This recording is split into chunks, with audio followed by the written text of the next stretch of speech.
ball came back at him at about 150 miles an hour from Foley. We would have killed Foley. Yeah, and if you've been in this game long enough, you've seen some scary things like that. Normally it's the pitcher ducking his head or whatnot, but I'm sure he just gave you a really good line, so I'm not going to steal any of his lines that he just gave you. What are you seeing out of Walker? Those two in Gainesville tonight to have the confidence in that role he's got. And he's really pitched lights out all year, and give Joel a lot of credit, Mangrum. He talked early on, probably before I was ready to do it. He said, "Hey, I like folks at the end." At that time, it was early preseason. We didn't. But the numbers, like he said, throws strikes, he misses bats. He's left-handed, control the running game. All the things that you look for a guy at the end. And then he's got the opportunity and just has kind of run with it. Far before last week in Gainesville. I mean, this has been coming. So just proud of him. And that was the difference in the game. I thought in the seventh, where we needed a little bridge and didn't get it, and he came in and really almost got off the field with no runs. But then ran through the next 2 innings. So he's been really, really good for us. Were you planning him, which is why you went to Waters instead of Calhoun in the seventh? Yeah, we felt like with the right-handers that we were going to go to him against Brown anyway. Like just get 2 outs and then go to him.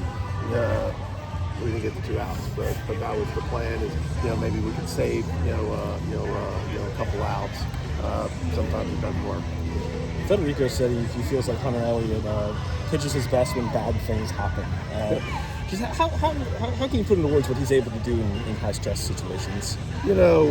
I think that's sometimes the difference between the guys that are really good and the guys that are great, is they're able to make pitches and get off the field. It's less about stuff and really, I talk a lot about the timely hit, but it's the timely pitch. It's be able to get out of jams. And I shared this, with the team, just a few minutes ago. When you're really good, there's a lot of stones thrown at you. Everybody wants to critique why your shortcomings, right? Everybody wants to point at some warts that you may have, and everybody has them. But tonight you look up again. Tough first, but it's really good after that, and that's him.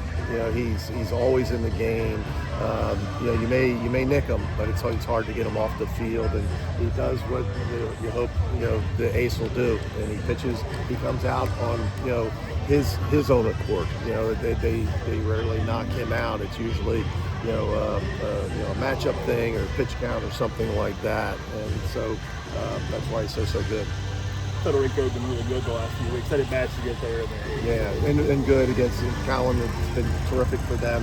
And I don't want to speak for them, but maybe their best bullpen on to this point. Most consistent guy, and we were really struggling against him. And a great at bat. Fouling off the changeup and fastball, and it's really good stuff. And fortunately for us, we had a guy at the bat that doesn't strike out very much. Sometimes it's hard to find in our lineup, but fortunately for us, he was up to the plate, really good at bat, and proud of him. Owen Ano has kind of just seemingly waited his turn, and tonight turns around a home run. What have you seen from him throughout the process?